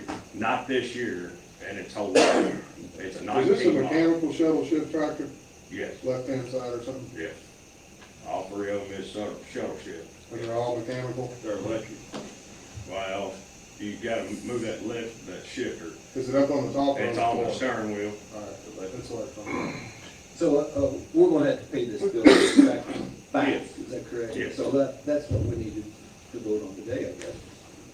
Pay that bill. Well, we gotta pay all three of those, because the other tractor. Right, yeah, well, that other one's no problem. Yeah, the other ones are already done. That's right, the other two tractors are back. Well, we only had the two up there. Yeah, the They one took with the loader boom, off the transmission. Boom mower, we didn't send up there. yeah, the boom mower's going again, I guess, or you No, gotta do the no, fuel line. I did it at the shop. Yeah, And we tested it for about a half a day, but I haven't had time to get it out to run a full day, but we done the fuel Right. stuff at the shop. we gotta wait till after it snows. Yeah. Yeah, so either way, the transmission tractor, when it went there, y'all left the loader on it. Yes. Well, the frame, Yeah. the bucket and stuff was at the shop. The You took- frame was on the tractor. The mounts were The still on mount, the tractor. yeah. And the reason y'all didn't take those off is because you didn't know really what was wrong with the tractor, whether you was even gonna have to take the belly part off. Yeah. So the loader frame and the bucket, y'all took off, left the shop in the mess, the actual. The actual mount was on the tractor.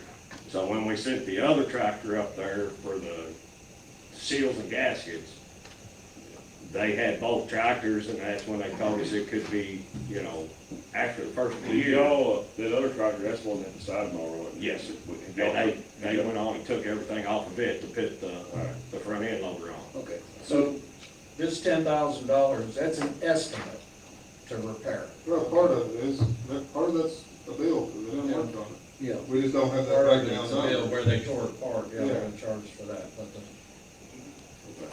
Yeah, I would say like right now, if you said, oh, we're not gonna fix it, we're gonna come pick it up in 4 pieces, you probably have a $3,000 or $4,000 bill, not 10,000. You have a labor I bill, don't think we have any choice but I agree, at this point. to fix it. How many hours on this tractor? That I don't know without looking. And I assume this is a tractor y'all generally load salt with, and Yeah. That's the one that we loaded salt with plus, push out with. I said this before, and the code probably won't like it, but we need to get away for loading salt with a tractor. That should be a good indication, you put 3 set of forks in the tractor. A loader tractor is not a bobcat. Well, or the loader a forks, Highlander. the forks went out of the tractor before we used it inside. Well, you are not, What that's you're supposed to saying, be, is pulling in, backing in, pulling in, Yeah. backing in. this probably gets used, I assume, a lot with the loader, but I don't know that. I mean, I don't have a problem with it either way, as long as we got something small enough that we can Make put it the work. turn in there. I mean, that's the only reason we're using the tractor to load salt is how narrow it is in there twisting and turning, trying to keep the salt contained. And why do you use that other than the bobcat for? Wasn't there a reason? The Bobcat, it sets too low, you can't see on the V boxes. When you raise it up, you can't, depending on who's in it, you can't really see dumping into the box, so they get hit and beat up. But that's something you just gotta learn to do. The only thing I'm gonna say is like, there has to be, I mean, I get it, we gotta pay this, but there has to be something that we can do in the future, whether it be a policy or procedure or general understanding that we shouldn't be handed a bill essentially for services already rendered or too far back to back up and punt for $10,000 plus till after the fact. I feel like that, we gotta do better. yeah. I think that after they made the initial diagnosis that, hey, this is not the problem, we're gonna have to do this, that should have came back to us, so we could say, yes, do it, or no, don't do it. Well, we can do that if we choose to. No, Well, not yeah, now now, you're gonna go pick we're up already in for the, pieces. No, I'm saying, we can choose to pay them $4,000 and go pick the tractor up in 4 pieces, we can do that. no, I'm saying before they tore it apart, The second time. the second time, then they we should've should have sold had the it. opportunity to say, yes, tear it apart, or no, we're gonna come and get it.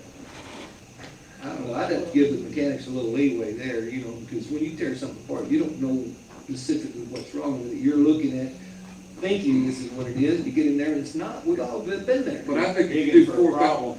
I think if you do $4,000 worth of work, and you're like, man, this is gonna be like another $6,000, at what point do you pick up the phone instead of just continuing just to go in the hole and say, well, we'll send them the bill, not worry about it. Yeah, we do that with our vehicles. I mean, if we send a car to the shop and they say, well, we looked at it, but it's not this, so we're gonna have to do that, they come back and say, hey, okay, now we think it's gonna be another $1,500 or whatever.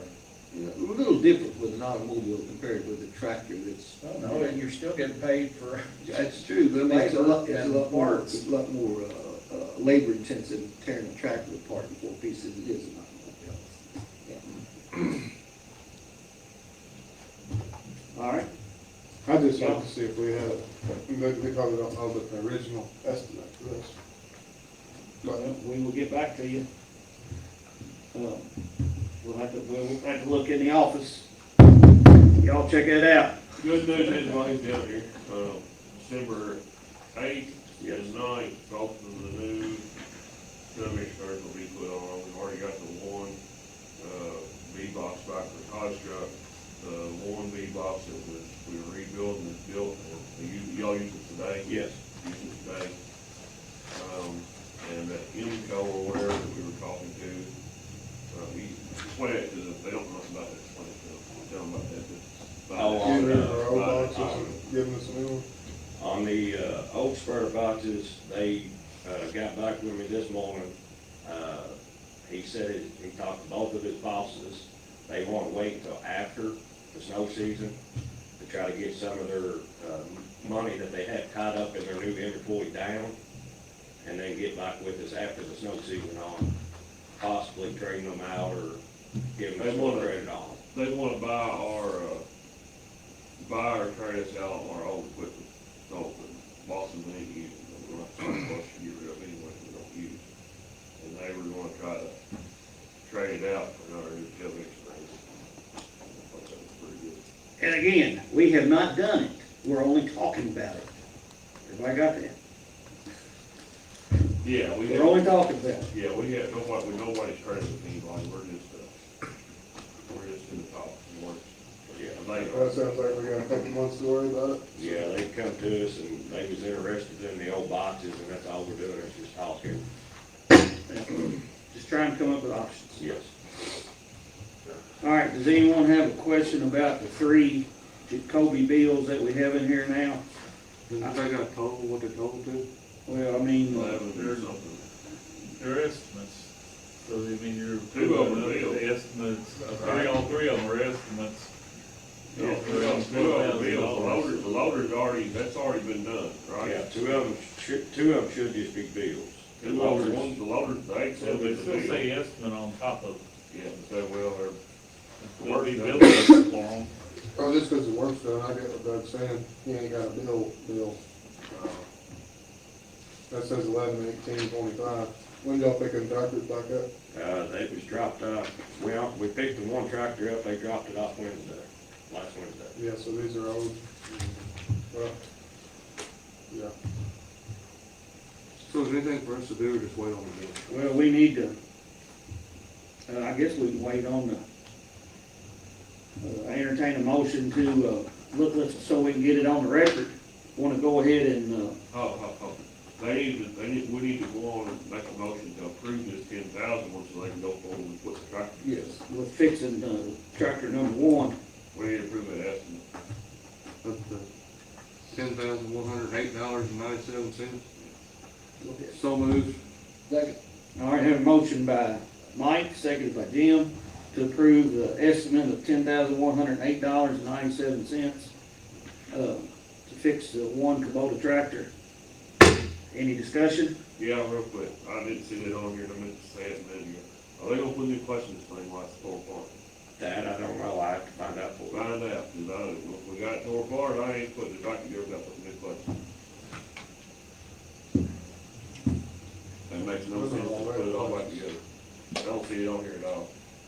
Would you like to amend the motion and add the words that they, also, give us a price on the clutch? Yes. Or do the clutch. Or I do just it? say do the clutch. Well, who's to say if they did this in the spring, they ain't had a clutch put in it? All right, well, If it we'll needs, take care of the clutch. if it needs a clutch, put a clutch in, put it that way. Dakota will take care of the clutch, if it needs one. All right, so we have this motion on the floor. All right, all those in favor say aye. Aye. Anyone opposed? Motion passes. And, y'all good with these other two? Yeah. All right. And they done it done, so we just need a bill for the other two. All right, thanks, Dakota. Appreciate it. Yeah. Hey, can y'all still paint black? Paint roads black?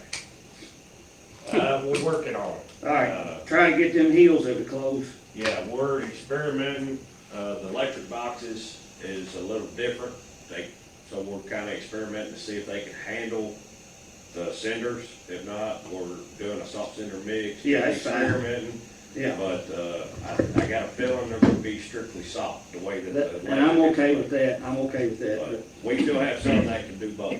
I just wanna tell the community, cause a lot of community watches our meetings.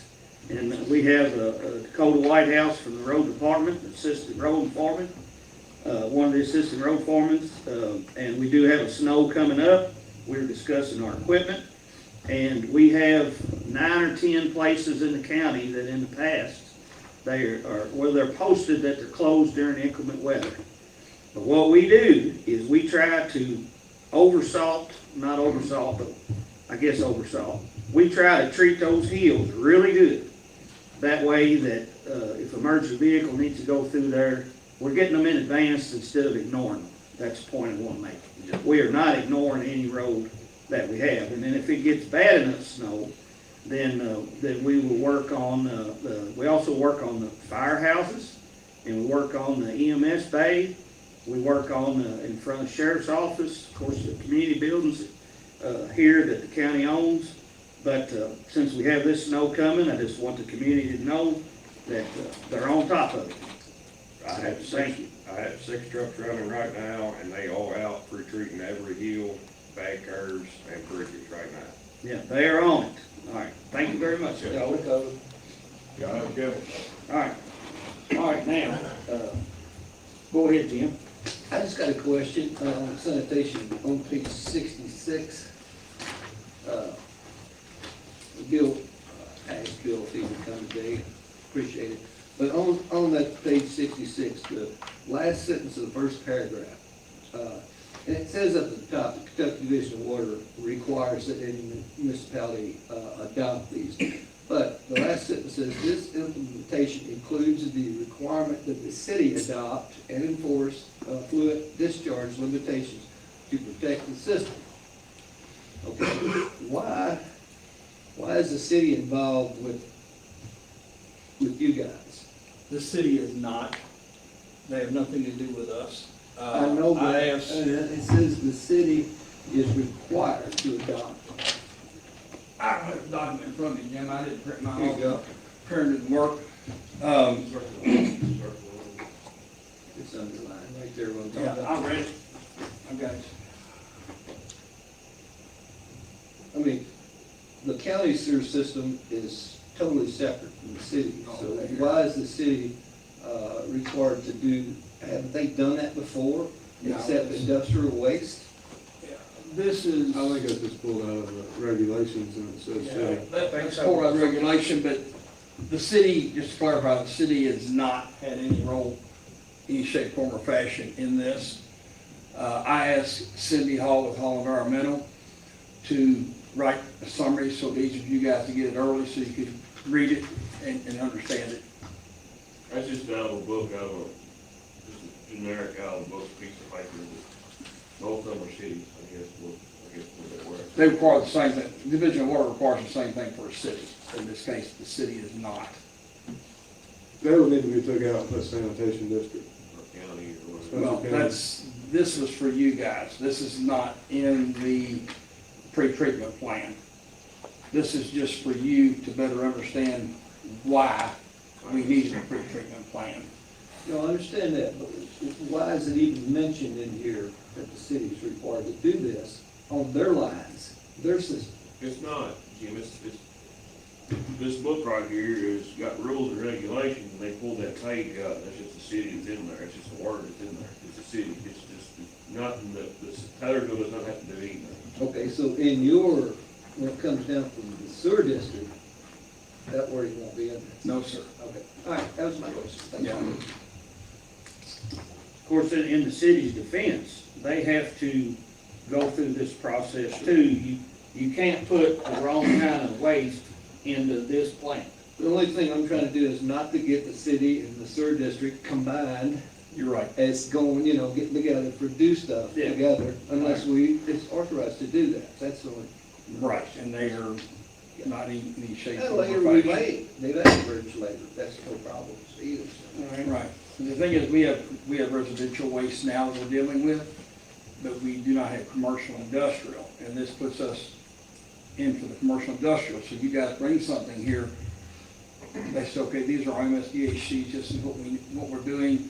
Cindy looks at that, boom, you're moving forward. You don't wait 3 or 4 months for us to create a plan, go to Division of Water, and possibly lose someone interested in coming into the county in the future. Corey, would you recommend that we do the draw all at once, or can we talk about this part of the draw right now? I'd say we talk about it all, and then we discuss it after the Well- trial. Well, we can discuss this bill, it's part of the draw, but we can't discuss the other because it involves real estate. I think going into exec for, pursuant to 61810B, potential purchase of real property and inviting Bill Yes. to that session. Once that session is done, returning to open session, and then you can vote on the entire draw at once. And then if we need to discuss other matters in executive session, then make the proper motion then. But that way it's clear that he's specifically invited for that one particular purpose that needs to be discussed. Right, well, I mean, I was gonna discuss it now. You can discuss this portion of it, but Yes. as far as any vote on the draw, I mean, I think it would make sense to, after discussions about the All right. proposed real property purchase. Well, and, in case the community has a question or wondering about this draw, please explain about the Hall Environmental Service. Okay, as the paper you have shows that we're required to do a pre-treatment plan, and this is for your commercial/industrial properties, has nothing to do with residential at all. Once that plan is done by a professional, which in this case is Hall Environmental, which the board has chosen to use to do this project, the board looks at it, votes on it. We'll be discussing that tomorrow night again in our meeting. Then once they approve it, it will go back to Division of Water. Division of Water will then review it and approve it or make changes if necessary. At that point, it's completed. And we'll have a program and we will move forward. All right? Did, Go ahead, Jim. does your board get 3 quotes for this $12,000? No, sir, not required. Why not? Why would your board, just like we do, require, A, it's not a statutory requirement for sanitation districts, and B, there's not many, I don't know of any beyond the Hall Environmental is the one that's used across the Commonwealth by sanitation districts, whether it be city or special purpose entities. Those are the first 2 points, and then second point, every act that, potential spending of that line item grant, Bill's been in contact with KIA, Kentucky Infrastructure Authority, making sure that the processes and procedures are being followed. So this is related to the grant and part of that budgeted project overall. I'm just saying, it'd be prudent for you guys as a board to try to get the lowest quote, if you can get quotes, and not just throw up your hands and say, we're not required to do this, and we're gonna take whatever comes along. Everything we've You're done. spending taxpayers' Yeah, money. everything we've done at this point, we have had lowest quotes. Okay, But when you're talking about this is a very, very good price, and we were really kind of surprised. And it's one other caveat too, it's a highly specialized professional I service. understand that, Yeah, your engineer I don't disagree with this one at all. Yeah. But what I'm saying is, your board needs to do things like we do things here, That's how we even do though it. you're not required. That's It's how we do it. ethical to do it. That's all I have. All right. All right, any other comments, questions for Bill on this for now? All right, the two more things on the agenda, we have the October, just have a seat, Bill, if you would. We have the October Treasury Finance Report, the invoices, bills, and transfers. Anyone have any questions on any of those? I just got one. Yes. If I don't know nothing, but under the road deal on our bills or whatever. What page you on? What page number? 85, there it is, 85. Equipment installment payments loader, 02-7600-713-0. What is that? Is that for the backhoe? That's just money sitting there, just wondering. Well, we're planning to pay it off after we quit making payments. I think that's what that was for, wasn't it, Doug? Okay. That's what I was curious about, what that was for. Yeah, see, we'll soon be not making payments, what, February or something? Something like that, yeah. And then the deal, the idea was we would pay it off, and that's why we have that in that budget line. Okay. Good point. So opioid funds. Yes. Those up again. We've talked about putting some of it into a interest-bearing account, which I think is probably a good idea, but, I don't know, did everybody get this in the mail? So it's a way to spend your opioid funds on, this, project renewal. Corey, y'all probably know more about this. It's in this county, it's a legal aid society. And what it is they work with the courts and with prosecutors to put people into diversion programs and put them into, drug rehabilitation centers and stuff instead of putting them in jail. So, I think it would be a good idea for them to come and maybe talk to us and see if that's something that we want to spend any money on.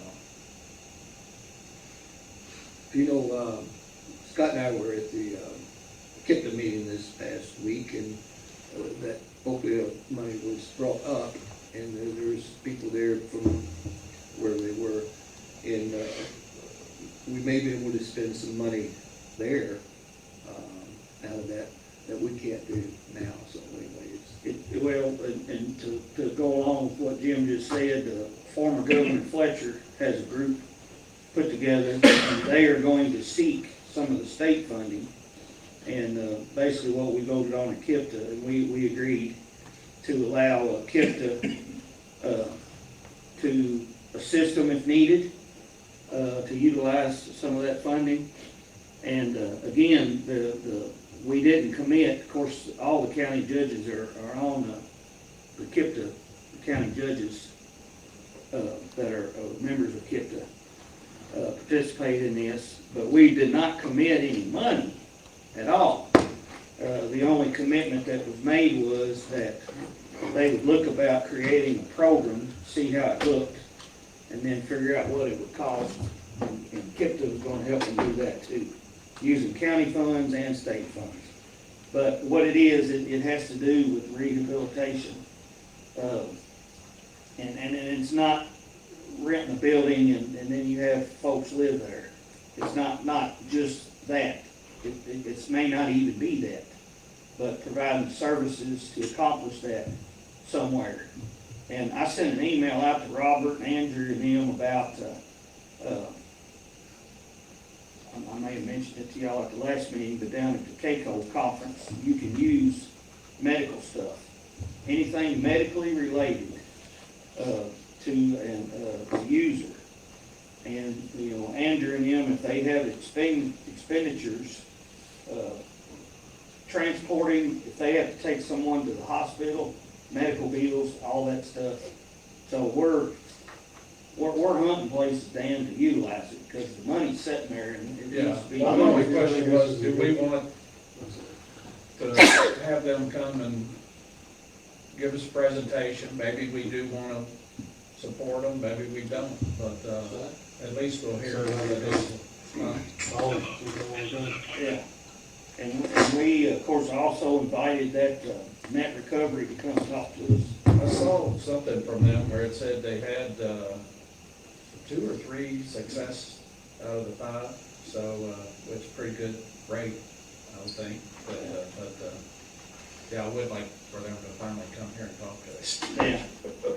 Well, we'll continue to work on that, but thanks, Dan, for bringing that up. Anything else on the finances, invoices, bills, and transfers? 94, I got one from Robert. Do we have to have a CPR classes, I guess? I'm just wondering, just put your $1,000 into CPR cars. I'm assuming it's a training or classes as well. Yeah, the classes we do, we have to buy the cards, but what we make off those classes goes back into Yeah. the general. I got one on 95, it was like 2K4, 1966-50 for professional engineering services, and I guess it was engineering something, I don't know, but 513 says review of Pavilion County pricing, like What page you on again? 95. All right, I see there. I just wonder Yeah, what, well, I inquired about, that would be some of the working on the water line. I wanted them to give me a price, and then draw it. Well, he gave me some cost estimates, and I about fell over, cause we needed cost estimates to get somebody to bid on it. you talking about that $513? That's $513. And then, now the 1966, I'm not certain about that, but, Well, I wasn't aware of anything that we was engineering other than right now, but, we got engineering going all the time. well, not that, this didn't have anything tied to us, I didn't know what, this seemed kind of vague, I didn't know what. We talked about that water line a little bit. Does Doug get information about exactly what the details was when you get those? But they charge you $513 just to give you a cost estimate on it? Yeah, and the po- Gee, Is it? Oh, well. Yeah, probably. But anyway, just like Old Hetty Bridge, we're continually, that's still going. All these FEMA projects, I get emails every day to do with FEMA stuff.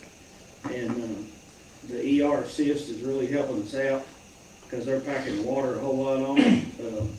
I just know that like I look at QK4 a lot, and it's just like 2,000 here, 4,000 there, 500 here, and if I don't see anything denoting like what's it going towards, and I think it's kind of hard to kind of keep track of like how much money that we're spending on QK4 for individual projects when you're trying to figure out how much projects are costing you. Well, at the end of the day. if you'd like to send Karen, Katie, or Caitlin an email, and then we'll tell you exactly what that was for. But I can't tell you today. Okay.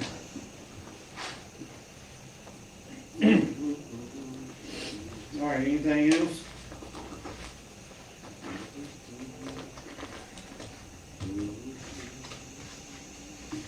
Motion to approve the invoice bills and transfers. All right, second.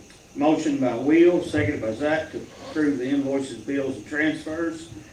Any questions? Dan? I do have one thing. So if you notice, one of the flagpoles collapsed. They tried to fix it. Can't fix it because it's got one of those spring loaders, but for whatever reason, they're designed to go up and down, which we don't have to come up and down. So I'd like to have Daniel buy a solid flagpole and put it up to replace that one. All right, that, It's the Navy flag. the one that's down there? Yeah. Okay, Is that a line here on it, instead of telescoping? Yeah. all right. Well, I can get him to take care of that. No problem. We went ahead and cut the water off so it wouldn't freeze. And we put a swimming pool filter in there this year, and that really helped tremendously. He said he took it out, put it in his office, so you don't have to Yeah, worry it's about good it to go. freezing. Yeah. All right, on the motion. All right, Any other discussion on this motion? All right, all in favor, say aye. Aye. Anyone opposed? Motion passes. I make a motion that we go into executive session as per KRS 61-810B, which is deliberations on future acquisition or sale of real property by a public agency, and also F, discussions or hearings which might lead to, Are we doing B with Bill? yes. I would just do B, invite Bill, and then we'll come back to regular session, then go to F, that way he's not invited. I can't just run him out when we get on with B. Well, I think it'd just be better to. Okay, all right, have we'll it do clear. B only then. Second. And that's invite Mildred. Yeah, inviting Bill to discuss this with the sanitation district. All right, motion by myself, seconded by Zach. This neither debatable nor amendable. All those in favor say aye. Aye. Anyone opposed? Motion passes. Thanks everyone for their attendance today. Well, we still got another meeting before Christmas. We'll take a short recess.